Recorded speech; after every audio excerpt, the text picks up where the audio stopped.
Hi, I'm Norm Abram. Welcome to the new Yankee Workshop. About 20 years ago, we built this Adirondack chair. It was one of the most popular projects we ever did. It's a good beginner's project for a woodworker, and it's very comfortable. But a lot has changed in the 20 years that have gone by, in fasteners and glues. When we built this one, we used rust-resistant carriage bolts. You can see they didn't hold up very well as the screws, and we left the screws exposed. We use nails as fasteners, and we use no glue at all. So I think it's time that we do an updated version of the Adirondack chair. And while we're at it, we'll add a footstool and a little side table. We call it the Adirondack Trio. That's next, right here in the new Yankee Workshop.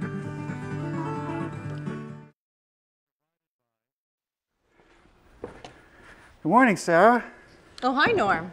Boy, you're in here bright and early this morning. Don't want to miss a thing. Hey, that chair looks nice. It's got a lot of age to it. Yeah, it sure does. You know, I built this about 20 years ago. It's been sitting out in the yard. People have been sitting in it.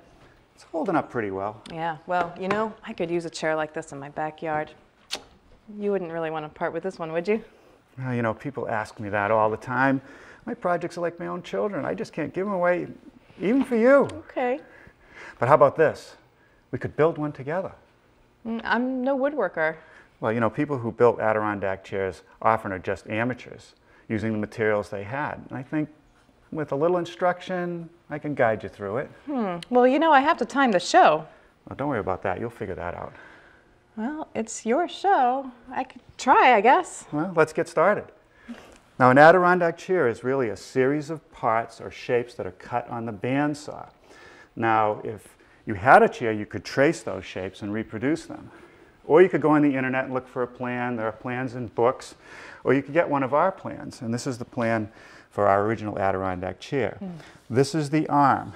Now, this is drawn at a smaller scale. These grids are 1/4 inch squares. I want to upscale this to full size. So here I have a piece of MDF. You could use plywood or cardboard, and I've laid out 1 inch grid, which is full scale. Now we're going to transfer the intersections onto that. So for instance, coming from the front to the beginning of this curve is about 6 3/4. So I count 6. Right. 1, 2, 3, 4, 5, 6 3/4. Right, and put a little Something mark. like around here, right? Yep, good. Okay.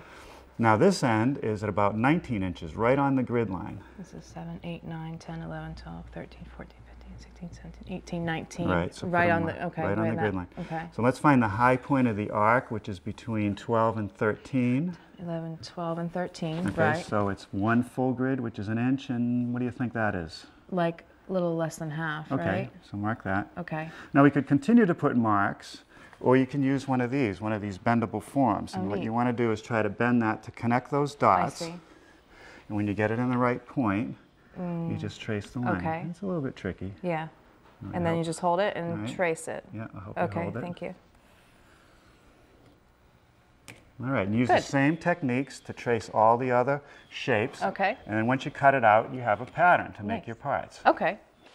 Now we're lucky. I have the original patterns that I made years ago for the chair, made out of cypress. Okay, so we don't have to make them. But I could have using this MDF and those plans. Right, you could have reproduced all of them. Okay. Now here's the stock we're going to use today for the chair. It's mahogany. Wow, isn't that expensive? Well, it's no more expensive than cypress these days. And it's a great outdoor wood. It holds up to the weather. It's not going to rot. In fact, this is material used for decking. Can you finish it? Sure. Oh, okay. So what I want you to do now is take this arm pattern and trace it on that stock. All right. So line it up. Draw it nice and dark. Okay. Well, now we're ready to cut some pieces, but first we want to talk about shop safety. Be sure to read and understand all the safety rules that come with these power tools, because knowing how to use these properly will greatly reduce the risk of any personal injury. And of course, the most important safety rule is? Always wear your safety glasses. All right, you got it. Okay. So this is a bandsaw. Correct. How do you feel about me working on the bandsaw? Well, of all the tools in the workshop, this is one of the safest, Good. so I know you can use it. All right. Now, let me give you a couple tips. A bandsaw has a blade that runs up and down. It doesn't move forward and back. It's fixed. It's in that position all the time. The way I like to handle the stock is I use my left hand to hold it to the table. Not pushing down, just a firm connection there. And I use my right hand to steer it. Think of it as like a sewing machine. Yeah. Don't come up here because it's hard to control. The further back you are, looking down, sighting along that blade, the better. Now what you want to do is imagine a line along the side of that blade that comes straight back. Okay. And that's how you determine where you start. If I go here, I'm going to be too tight, I'm going to cross the line. I see. If I go here, I'm going to be way away from the line. What I want to do is line it up with that imaginary line and make a cut. Okay, so you want me to follow this line like right down the middle all the way here. I want you to follow the line, but I want you to leave the line. I want you to stay on the outside of the line. Oh, so the line is actually going to stay on the piece. Right. Okay. And just a nice smooth motion. Okay. You ready? Yeah, I guess so. Wait a minute. Oh. Roll up your sleeves. Yeah, you're right. You don't want anything to get caught. Okay. Is this going to be all right? Yep, up to your elbows will be good. Okay. Sorry about that. Okay, no problem. All right, here we go. You ready? Yeah, I guess. You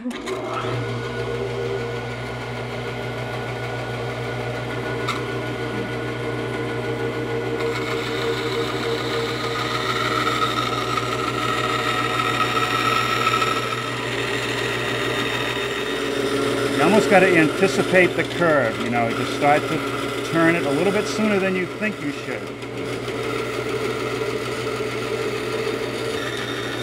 Good job. Okay. Okay. Well, you did pretty well. I mean, you left the line, you didn't cross over it. So make the rest of the cuts. All right, I'll try.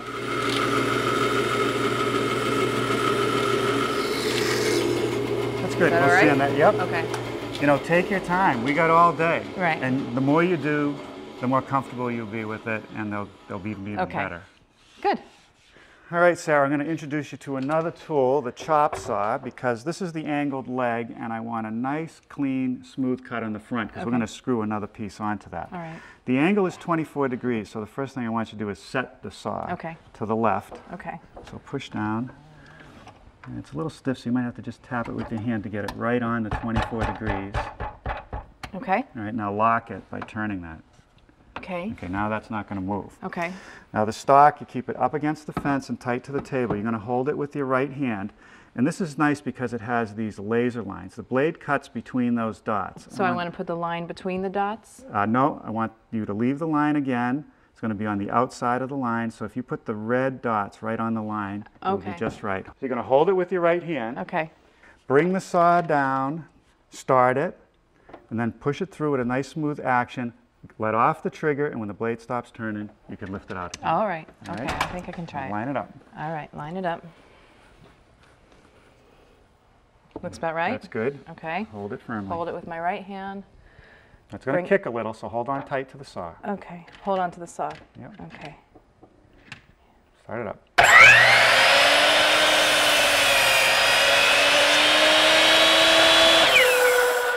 All right, now lift it out. Good. You did it. Okay. Yeah, good. Yeah, Good. it's perfect. Nice cut. Okay.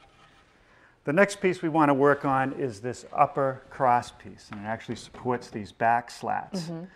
Now, because the slats are angled, the cut has to be angled, because I want full bearing between the two pieces. Right. So we're still going to use the bandsaw, but it's a little bit trickier now. I've tipped the saw table to 30 degrees, because that's the cut. Okay. As you can see, Yeah, you've got gravity working against it you wants now. to slide off. So Okay. this hand now is not only going to hold it tight to the table, but it's going to keep it from sliding down a little bit.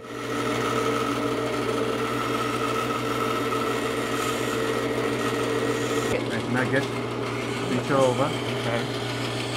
Now you can almost use both hands to steer it through. It's a little bit harder to see the line. Yeah. But remember, we're going to sand this, so if you're away from it, that's the key.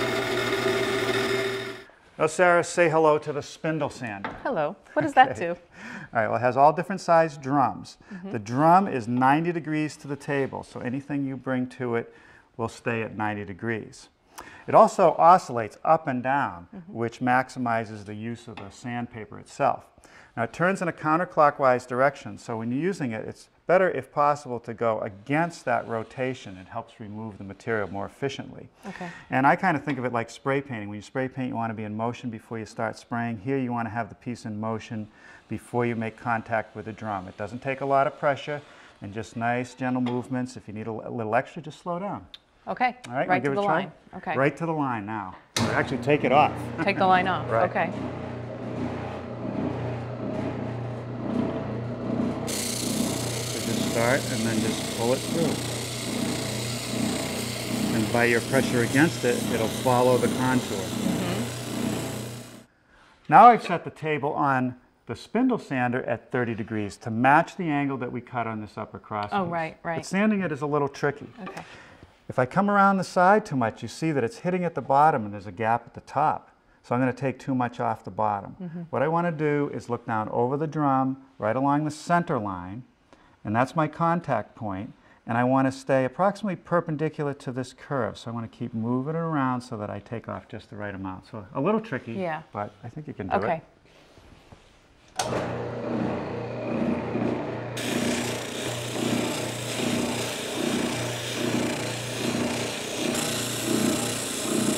Well, Sarah, we're gaining on it. Yeah. Got all the pieces cut and drum sanded. Great. Now I want to ease some of the edges. What does ease mean? Well, it's a chair and we don't want sharp edges, so I want to round these over a bit. Okay. And the easiest way to do that is to use a router.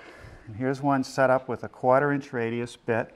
And this little ball bearing, that's key to how it works. That's going to help guide the router around the piece. That bearing rides against the edge. So you set the router in place, you hold one hand on the trigger handle and the other one on the base handle. Start it up and slide it into the wood near the end and then back up till you just feel it start going around that corner and then start moving in a counterclockwise direction.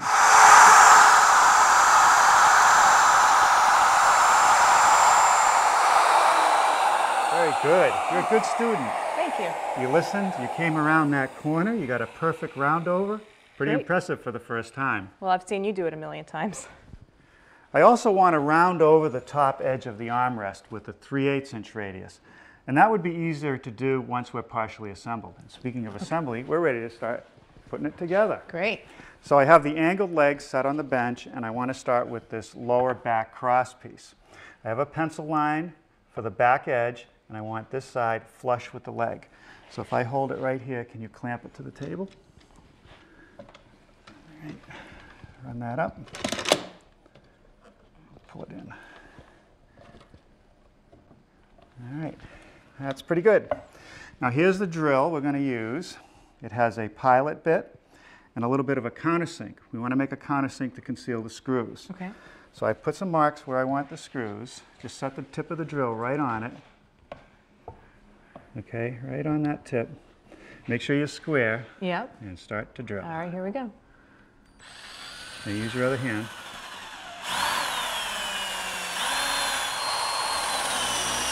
A little more. Okay. Good. All right, now before we put the screws in, we're going to put some glue on it. Okay. This is actually construction adhesive. And I'm just going to lay down a small bead. The screws will help hold it in place while it sets up. But once it dries, this is never going to come apart.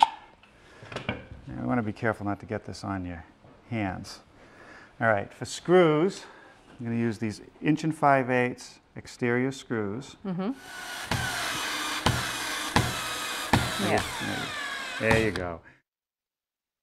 I'm going to take off the heaviest part of it, and you can wipe the rest with that rag. Rub it pretty hard. All right, that's one side. Let's do the other one. Okay. The next piece is the front piece on the angled legs. So I've taken the assembly we've made so far and set it on the floor. I'm going to hold the piece flush with the leg again and even with the top and pre-drill for the screws.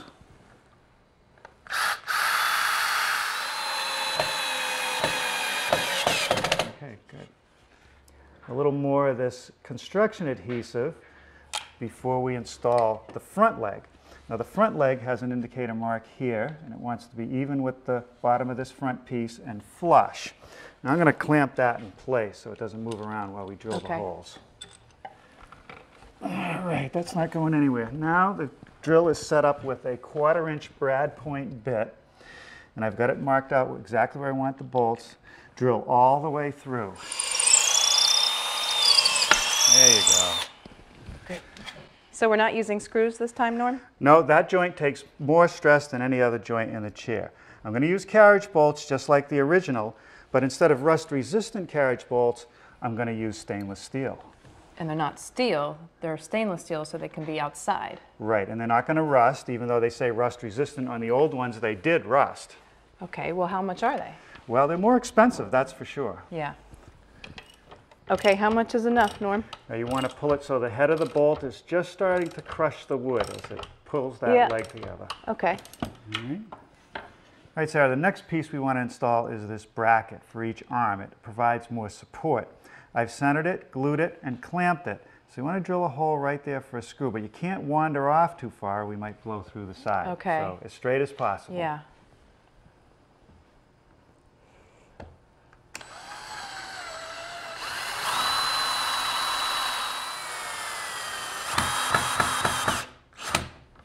Okay, I'm going to remove this clamp, and the screw that goes at the bottom has to be shorter because it'll go through the bracket if we use a long screw. So there's another drill set up for a shorter length. Okay. Drill a hole right there. Sure.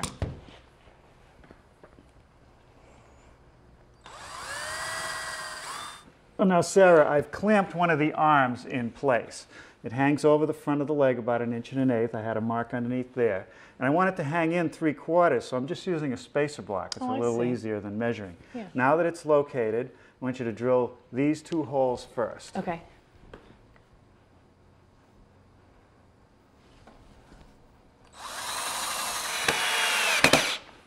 Okay, now you can get the drill bit and drill this one Okay. out and put the final screw in. All right. Well, I'd love to stay and finish it, but I have to go pick up my kids. That's okay, Sarah. Like I Okay. said, there's no rush. All There's right. another day tomorrow. This has been a lot of fun. Okay. All right. Okay. Well, have a good we'll see ya. evening.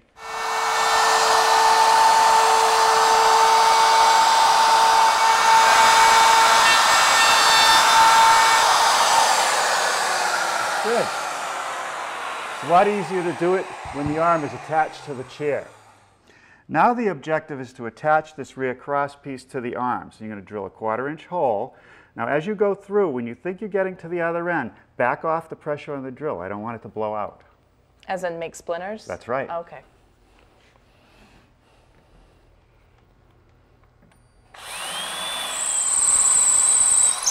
Good. Good. Okay. Now just run a conservative bead of the construction adhesive. That's actually going to do the work to hold this all together. Okay. It's amazing how strong this gets. Yeah, wait till the adhesive dries. So you have these sticks supporting the back of the arms? Right, they're temporary and they're going to assure me that the arm is parallel to the floor.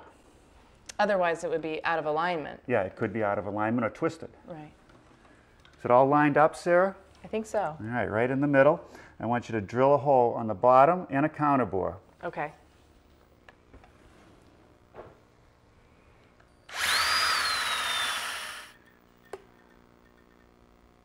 Perfect. All right, now hold this and you can drive that first screw. Good. All right, Sarah, you want to have the drill 90 degrees to this slat, and that's going to come out just in the right place. Good, Sarah. With these 3 slats installed, the intermediate slat is centered between the 2, giving a fan effect. Okay, I think you got it. Now we have to plug some holes. Okay. Sarah, what this allows you to do is make plugs with scrap material, the same material using for the chair. We have 3/8" counterbores for those screws. This is a 3/8 plug. And you're using a plug cutter that has a hole in the middle. Okay. So we need a dozen or so. Just keep going. Yeah. All right.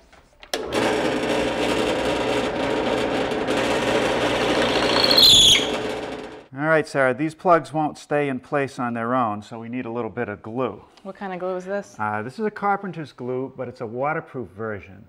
Now, I like to align the grain of the plug with the grain of the board. I think it looks better. Just tap it in and take a damp sponge and clean off any excess. And then we'll come back and We'll trim it later. trim it. Now we trim them with this flush cutting saw. Just hold the saw tight to the slat, cut it off, and a little bit will still stick out. So a block of wood with some sandpaper makes it nice and even. Okay. All right, Sarah, now we're ready for the seat slats. Same techniques, a little bit of adhesive and some screws. Now I'm going to let this front piece hang over about 1/4 inch. You pre-drilled these holes on the drill press. Yeah, a little bit easier. We got lucky on this piece. It's simply the remainder of when we cut the back piece. That's right. All I did is round over the edges. Right. The spacer really takes some of the guesswork out of it. It sure does. All right, Sarah. How does it sit? Oh yeah. This is great, Norm. This is exactly what you want in your backyard. Well, now that you know how to build it, you can build a couple more. In your workshop, maybe. Yeah, maybe. You know, I was thinking, how about a little side table? Yeah. And maybe a footrest, a footstool? Sure, that would be nice. Right? We got time this afternoon. Let's go. Well, for the last few minutes, Sarah and I have been working on the parts for the footstool. It will go together something like this, a nice arched place for slats. Now, the techniques are the same as we've been using for the chair. The pieces are cut out on the bandsaw, spindle sanded smooth, and they'll be assembled with glue and screws. The first step will be to attach this piece to two of the sloped legs.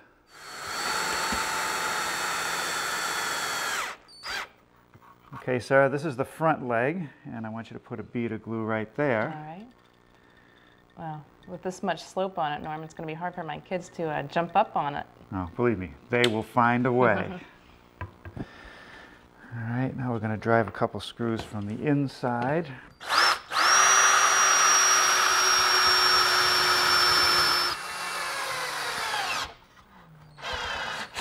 What's that for, Norm? Well, Sarah, before we put the slats on, I want to make sure I keep everything aligned. So this spreader, which is temporarily clamped in place, will keep the two legs parallel. This angled piece will keep everything square. So now you start to see what the stool is going to look like, and we're ready for the slats. Okay.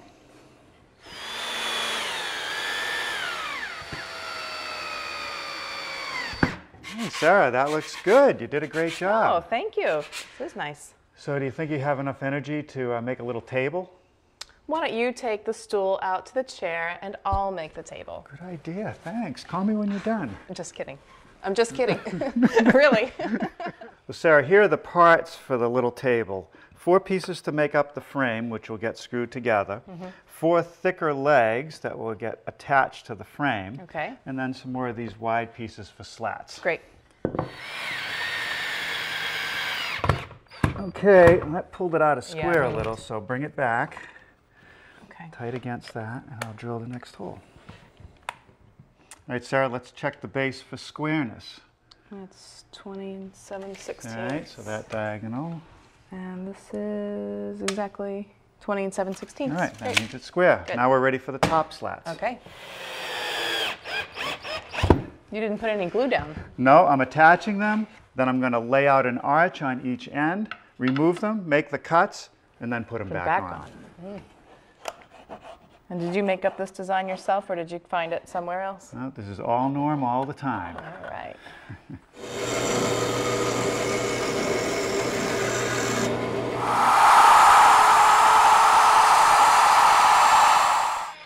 All right, Sarah. Now you can bung the holes. We can have some lemonade. All right. Looks great. Have some iced tea, Norm. Thanks, Sarah. Well, thank you, Norm. This has been such a special treat for me. You're a great teacher, and I had a great time. Well, you did very well. Great. So what do you think we're going to build together next time? Together? How about you say we tackle a Chippendale Highboy? I don't know if I'm quite ready for that one yet. I think I'll just sit here for a while. Well, you got a great start. Thanks. And now for next time, we're going to build another piece of outdoor furniture. We call it the all-weather Love Seat. The frame is made out of solid teak with mortise and tenon joinery, so it's quite strong. And it's a woodworking challenge because most of the parts are curved.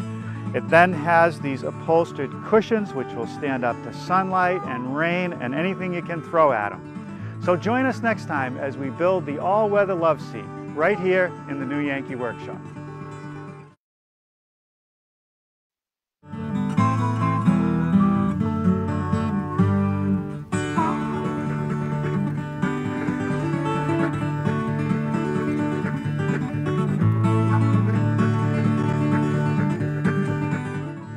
Home video or a measured drawing of the project you've just seen, please call 866-545-9708. Additional information is available at newyankee.com. We are PBS.